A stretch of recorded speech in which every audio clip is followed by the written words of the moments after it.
एक छोटे से गांव में अली अपनी प्यारी माँ के साथ रहता था। वो बहुत मासूम और समझदार बच्चा था। एक दिन वो जंगल के रास्ते अपने रिश्तेदारों के घर जा रहे थे।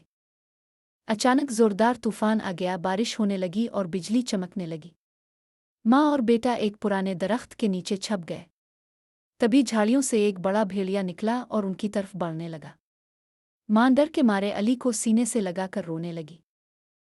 इसी वक्त एक छोटी सी बली मियाऊं मियाऊं करती हुई आई। ये वही बली थी जो उनके साथ गांव से आई थी। बली ने हिम्मत की और भेड़िए की तरफ लपकी, जोर जोर से चीखने लगी।